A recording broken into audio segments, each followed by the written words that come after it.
El Renacimiento es un movimiento artístico que sobre todo donde lo vamos a encontrar va a ser en las ciudades. Y en las ciudades va a poder desarrollarse ese movimiento porque aparecen una serie de clases sociales que van a fomentar el desarrollo de las artes. Esas clases sociales van a ser fundamentalmente dos, por un lado la burguesía y por otro lado la nobleza cortesana.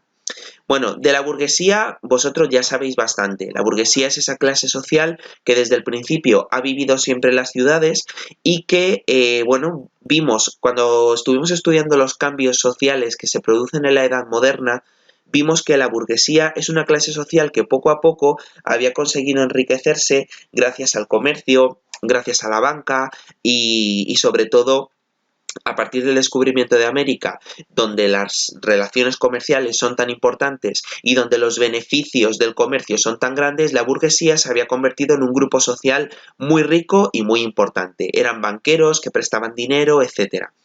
Y por otra parte, la nobleza cortesana es esa nobleza que comienza a formar parte de la corte del rey y que ya abandona los usos feudales. Es decir, la nobleza que hemos visto hasta ahora en la Edad Media era una nobleza que residía fundamentalmente en los castillos, en villas, separadas de otras villas, etcétera, y ahora va a ser una nobleza que resida básicamente en la ciudad y que al residir en la ciudad quiere adoptar también un estilo de vida muy parecido al que tiene, por ejemplo, la burguesía, con lo cual burguesía y nobleza cortesana van a rivalizar por ser las clases sociales más importantes dentro de las ciudades. ¿Qué hacen esta burguesía y esta nobleza cortesana? Pues se convierten en mecenas. Otro concepto muy importante de este tema es este, ¿vale? El concepto de mecenas. Los mecenas son básicamente personas con dinero, ya os digo, generalmente burgueses o nobles cortesanos, que comienzan a interesarse por el arte, es decir, ellos empiezan a encargar obras artísticas para tenerlas en sus casas, para decorar sus palacios, sus estancias, etcétera, y para encargar esas obras artísticas lo que hacen es que contratan artistas. Contratan a esos artistas, les protegen económicamente, les dan un lugar donde vivir y además, bueno, pues les encargan obras.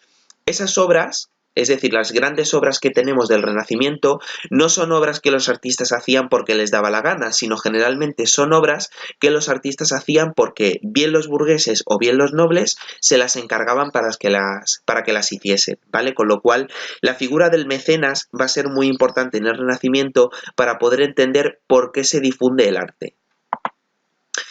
Los mecenas no van a ser solamente burgueses y nobles, sino que también los papas se convierten en importantes mecenas. De hecho, el Papa León X y el Papa Julio II vamos a ver que son figuras fundamentales en muchas de las obras más conocidas que tenemos del Renacimiento, como son el David de Miguel Ángel, el Moisés de Miguel Ángel, la Basílica de San Pedro, etc.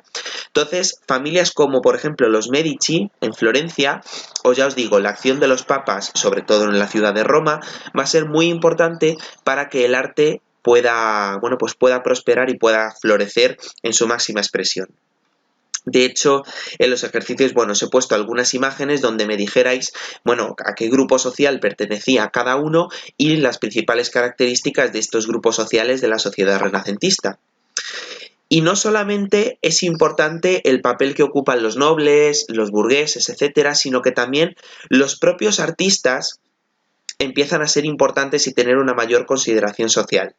Si pensáis en el arte que hemos visto hasta ahora, que ha sido el arte de la Edad Media, es decir, fundamentalmente el gótico y el románico, apenas hemos estudiado el nombre de ningún artista, porque esos artistas que participaban en las obras de las iglesias románicas o de las iglesias góticas, o los que hacían las pinturas dentro de las iglesias románicas y góticas o las esculturas, son artistas que no tienen nombre, es decir, estos trabajaban como si fuesen artesanos.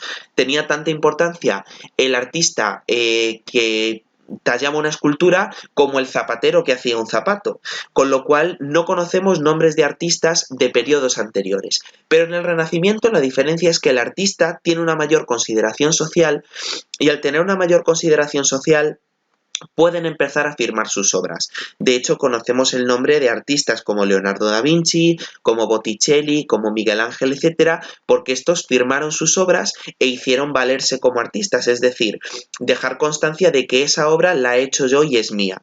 Eso se produce porque los artistas tienen una mejor consideración a nivel social, ¿vale? Es decir, la gente los trata con más respeto, con más admiración y bueno, desde un punto de vista más positivo que antes.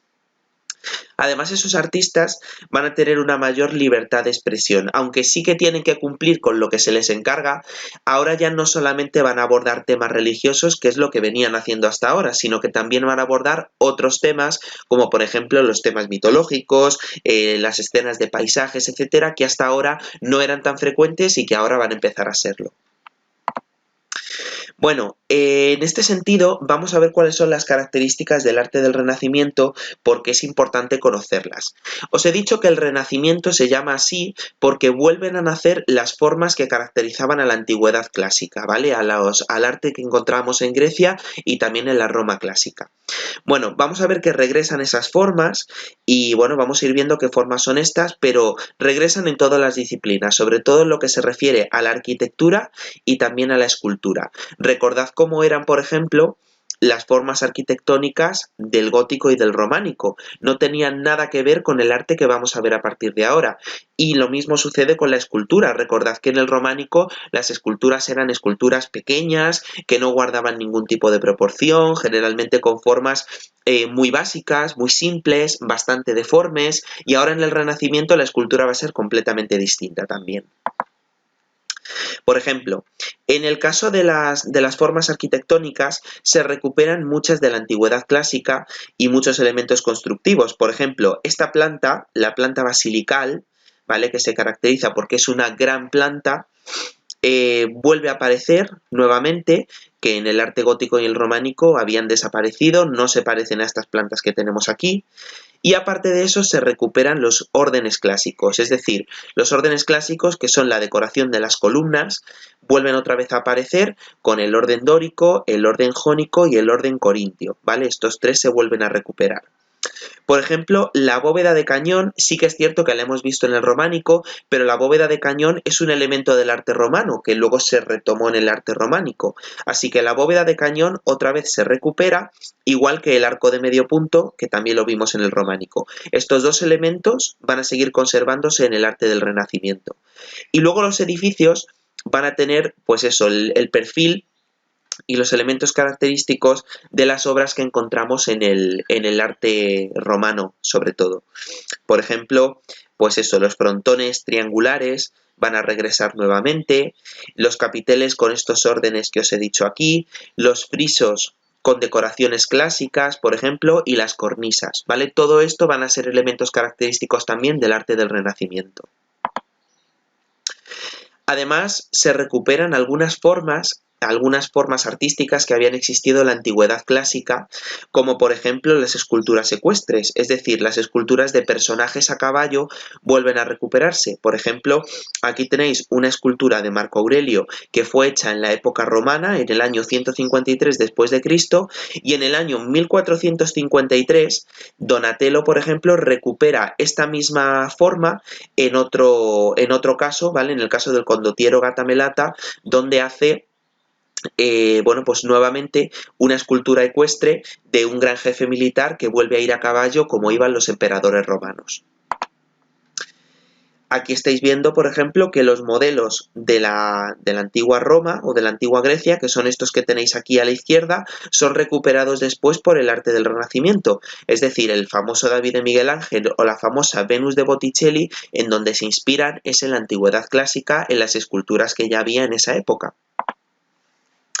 Otra característica, que esta la vamos a ver sobre todo en la pintura, es el dominio de la perspectiva, ¿vale? La perspectiva consiste básicamente en intentar representar en un plano bidimensional, es decir, un plano bidimensional es una foto, una imagen, un cuadro que solamente tiene dos dimensiones, se intentan representar las tres dimensiones, es decir, que el dibujo no sea plano ni sea lineal, sino que se intente dar una perspectiva y una profundidad a los cuadros. ¿Cómo consiguen esa perspectiva? Pues haciendo una serie de líneas Lo estáis viendo aquí que el cuadro sigue una serie de líneas rectas que confluyen en un punto central. Este punto central se llama punto de fuga y es el punto hacia el que se dirigen los ojos del espectador, ¿vale? Nosotros cuando vemos un cuadro, de forma automática y sin nosotros darnos cuenta, nuestra vista se dirige hacia un punto y se dirige hacia este punto porque los artistas creaban estas líneas imaginarias precisamente para engañar a nuestro ojo y que se fuese a ese punto concreto en el que los artistas querían que nosotros nos fijásemos.